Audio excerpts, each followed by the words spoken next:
E5 TV news కు స్వాగతం. ముందుగా హెడ్లైన్. రాహుల్ కి ముద్దు పెట్టిన యువకుడు చితక్కొట్టిన సిబ్బంది.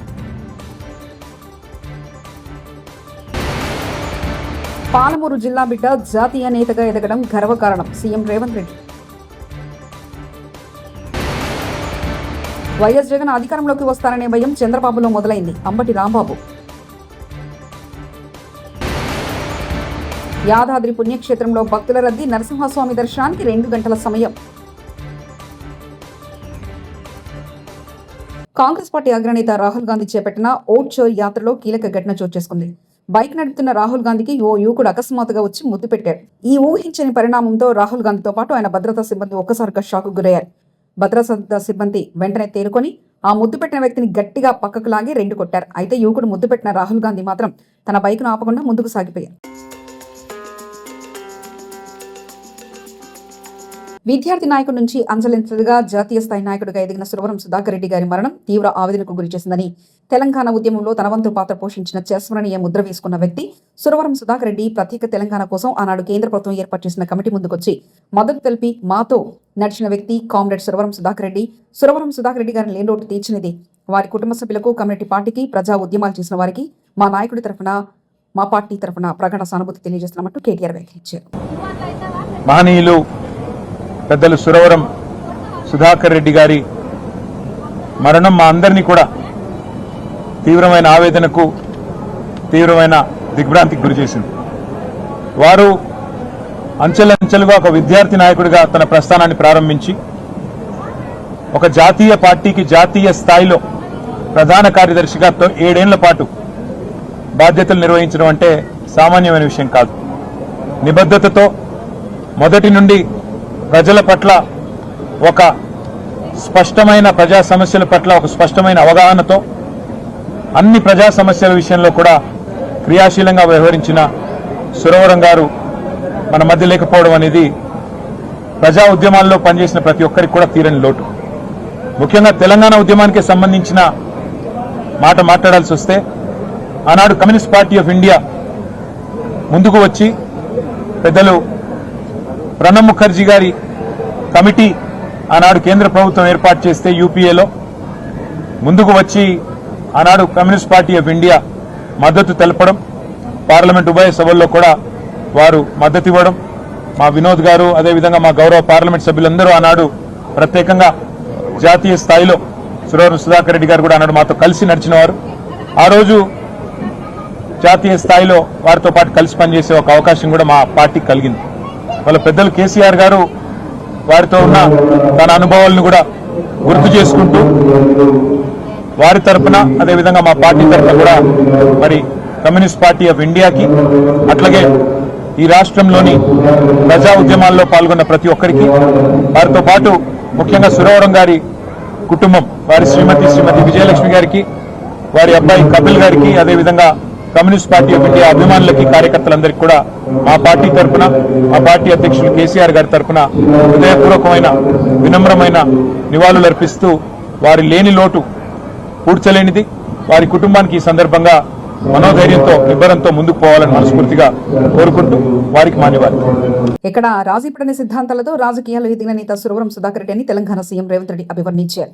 ఆదివారం హిమైత్ నగర్ లోని సిపిఎం కార్యాలయం ముగ్ధం భవన్ లో సురవరం సుధాకర్ రెడ్డి భౌతిక కాయానికి సీఎం రేవంత్ రెడ్డి ఘనంగా నివాళులర్పించారు. అనంతరం సీఎం రేవంత్ రెడ్డి మాట్లాడుతూ పేదలు, బహుజనుల కోసం పోరాడిన నేత సురవరం సుధాకర్ రెడ్డి అని పేర్కొన్నారు. లాల్ సలాం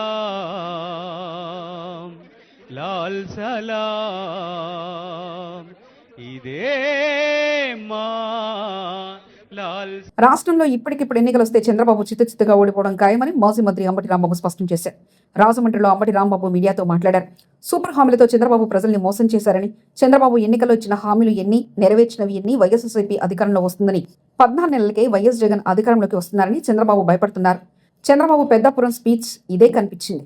చంద్రబాబులో భయం మొదలైంది. భూత వైద్యుని సంప్రదిస్తే ధైర్యం వస్తుంది. ముఖ్యమంత్రి అయినప్పటి నుంచి కూడా 14 సంవత్సరాలు అంతకుముందు అయినప్పుడు కూడా చెబుతూ వచ్చాడు, ఏంటది చెత్త నుంచి సంపద అని. కొత్తగా పెట్టింది ఏం కాదు. ఇది ప్రపంచవ్యాప్తంగా, దేశవ్యాప్తంగా వేస్ట్ నుంచి ఎనర్జీ తయారు చేసేటటువంటి ప్రక్రియ జరుగుతూ ఉంది. దేశవ్యాప్తంగా, ప్రపంచవ్యాప్తంగా జరుగుతూ ఉంది. దాన్ని ఈయనే కనిపెట్టినట్టు చెప్తాడు ఒకటి. రెండో అంశం ఏంటంటే స్వచ్ఛాంధ్ర, దీంతో పాటు యుద్ధం అంట, దోమల మీద యుద్ధం అంట. నా చిన్నప్పుడు కూడా చెప్పాడు, దోమల మీద యుద్ధం అని కత్తి పెట్టేశారు ఒకసారి పెద్ద వాల్ పోస్టర్. దోమల నిర్మూలన కార్యక్రమం, ఇది సింపుల్ దోమల నిర్మూలన కార్యక్రమం. దానికి యుద్ధం ఏంటి? అయ్యమన మనతో యుద్ధం చేస్తాయా? దోమలు మందు కొట్టి చంపేటటువంటిది కూడా ఒక పెద్ద ప్రక్రియలాగా ప్రభుత్వం దాని మీద ఏదో గొప్పగా యుద్ధం చేస్తుందనేటువంటి మాటలు మాట్లాడి మభ్యపెట్టేటటువంటి కార్యక్రమం చంద్రబాబు నాయుడు గారు నిండా పెద్దాపురం వేదికగా చెప్పేటటువంటి ప్రయత్నం చేశారు. అయితే ఇక్కడ నాకు ఆశ్చర్యకరమైనటువంటి అంశం ఏంటంటే, మొత్తం ఆ ఉపన్యాసాన్ని అంతా కూడా అద్యాంతం నేను విన్నాను. ఎందుకంటే ఏదైనా మాట్లాడవలసి వస్తుందేమోనని విన్నాను. విన్నప్పుడు నాకు అనిపించింది ఒకటే, చాలా కాన్ఫిడెన్స్ లూజ్ అయిపోయాడు పాపం చంద్రబాబు నాయుడు గారు. 14 మాసాలకే తిరిగి మళ్ళా జగన్మోహన్ రెడ్డి గారు వచ్చేస్తున్నారనేటువంటి భావన మొత్తం ఉపన్యాసంలో మీరు చూడండి. రాష్ట్రంలో ఉన్న ప్రజానీకం మరొకసారి పరిశీలించండి. జగన్మోహన్ రెడ్డి గారు వచ్చేస్తున్నాడు మళ్ళా అనేటువంటి ఒక భయం ఆయనలో చాలా స్పష్టంగా కనిపిస్తోంది. ఈ రాష్ట్రంలో అధికారంలోకి వచ్చినటువంటి ప్రభుత్వం ఏదైనా ఒక సమావేశం పెట్టినప్పుడు ఏం చెప్తారు? ఆ ప్రభుత్వం చేస్తున్నటువంటి ఘనకార్యాల గురించి, లేదా వారు అమలు చేస్తున్నటువంటి సంక్షేమ కార్యక్రమాల గురించి చెప్తారు. సహజంగా చెప్తారని ఎదురు చూస్తాం. నిన్న జరిగినటువంటి ఆ ఉపన్యాసంలో మోర్ దాన్ 50% జగన్మోహన్ రెడ్డి గారిని విమర్శించటమే, జగన్మోహన్ రెడ్డి గారి యొక్క వ్యక్తిత్వం మీద బురద చల్లటమే అయిపోయిన కథని చెప్తున్నాడు. ఎలక్షన్ ముందు కూడా చెప్పాడు. కోడి కత్తి అంటాడు, గులకరాయి అంటాడు, బాబాయ్ హత్య అంటాడు. బాబాయ్ హత్య సిబిఐ ఎంక్వైరీలో ఉంది కదా, నడుస్తూ ఉంది కదా, దాని గురించి చెప్తాడు. మొన్న మా గుంటూరులో టైర్ కింద పడిపోయిన ఆయన గురించి చెప్తాడు. దాని మీద స్టే కూడా ఇచ్చారు. ఈయన కేసు పెట్టాడు జగన్మోహన్ రెడ్డి గారి మీద, దాని మీద స్టే కూడా ఇచ్చారు. ఎప్పుడో గులకరాయి దెబ్బతగిలిందని దాని గురించి చెప్తాడు. జరిగిపోయిన కథ అంతా వెళ్ళవేస్తా ఉన్నాడు. అంటే భయం, జగన్మోహన్ రెడ్డి గారి మీద బురదలనే భయం. మేము 15 మాసాల క్రితం జరిగినటువంటి ఎన్నికల్లో ఘోరంగా ఓడిపోయాం. కేవలం 11 సీట్లే వచ్చాయి. మేమందరం ఎలా జరిగింది, మళ్ళీ ఎలా రివైవ్ కావాలి, మళ్ళీ ఈ రాష్ట్రంలో పార్టీని శరవేగంతో ఎలా ముందుకు తీసుకువెళ్లాలని ఆలోచన చేస్తూ ఉన్నాం. అప్పటి నుంచి చంద్రబాబు నాయుడు గారేమో ఆయన చెప్తున్నటువంటి విషయాలు ఏంటంటే, మళ్ళా మమ్మల్ని రాకుండా ఎలా చేయాలి అనేటువంటి భావంలోకి వెళ్ళిపోయాడు. అంటే ఒక అభద్రతా భావంలోకి వెళ్ళిపోయాడు. మా కాన్ఫిడెన్స్ లెవెల్స్ పెరిగిపోయాయి. ఈ 15 మాసాల్లో చంద్రబాబు నాయుడు గారు మాట్లాడుతున్నటువంటి మాటలు కానీ, చంద్రబాబు నాయుడు గారు చేస్తున్నటువంటి చేష్టల వల్ల కానీ వైఎస్ఆర్ కాంగ్రెస్ పార్టీ మళ్ళా రివైవ్ అయిపోయింది, తిరిగి మళ్ళా అధికారంలోకి వస్తుంది అని మేము చెప్పటంలా. ఇంత పెద్ద పెద్ద మీటింగ్ పెట్టి ఆయన చెప్తున్నాడు, ఆయన చెప్పే కార్యక్రమం చేస్తున్నాడు. చాలా చిత్రం ఏంటంటే, మీ అందరికీ కూడా వివరిస్తా. వైఎస్ఆర్ కాంగ్రెస్ పార్టీ 2019లో అధికారంలోకి వచ్చింది.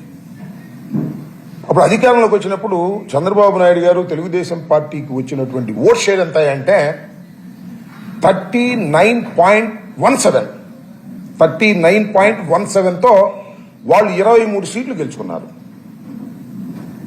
మొన్న 19లో జగన్మోహన్ రెడ్డి గారు ముఖ్యమంత్రి అయినటువంటి సందర్భంలో మొన్న జరిగిన ఎన్నికల్లో ఆ లెక్క కూడా చెప్తా, 39.137, అప్పుడు 17, ఇప్పుడు 37.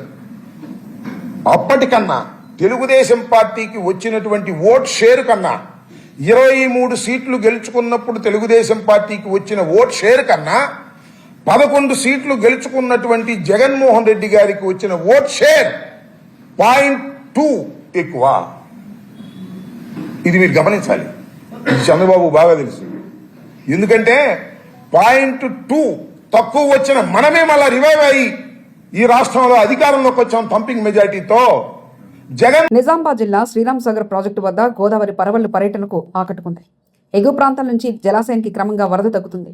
దీంతో అధికారులు 8 గేట్లను పైకెత్తి 24,460 క్యూసెక్ల నీటిని దిగువకు విడుదల చేస్తున్నారు. ప్రస్తుతం ప్రాజెక్టుకు ఇన్ఫ్లో 70,000 క్యూసెక్లు కాగా కాకతీయ కాల్వ ద్వారా 3,500, ఎస్కేప్ గేట్ల ద్వారా 4,500, ఇదిరమ్మ కాల్వ ద్వారా 20,000 క్యూసెక్ల నీటిని విడుదల చేస్తున్నారు. జలాశయం పూర్తి స్థాయి నీటి మట్టం 1,091 అడుగులు కాగా ప్రస్తుతం 1,090.9 అడుగులుగా నమోదైంది.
యాదాద్రి పుణ్యక్షేత్రంలో భక్తుల రద్దీ, నరసింహస్వామి దర్శనానికి 2 గంటల సమయం.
రాహుల్కి ముద్దు పెట్టిన యువకుడు చితక్కొట్టిన సిబ్బంది. పాలమూరు జిల్లా బిడ్డ జాతీయ నేతగా ఎదగడం గర్వకారణం సీఎం రేవంత్ రెడ్డి. వైఎస్ జగన్ అధికారంలోకి వస్తారనే భయం చంద్రబాబులో మొదలైంది అంబటి రాంబాబు. యాదాద్రి పుణ్యక్షేత్రంలో భక్తుల రద్దీ, నరసింహస్వామి దర్శనానికి 2 గంటల సమయం. ఇవి బులెటిన్ విశేషాలు. చూస్తూనే ఉండండి E5 టీవీ న్యూస్.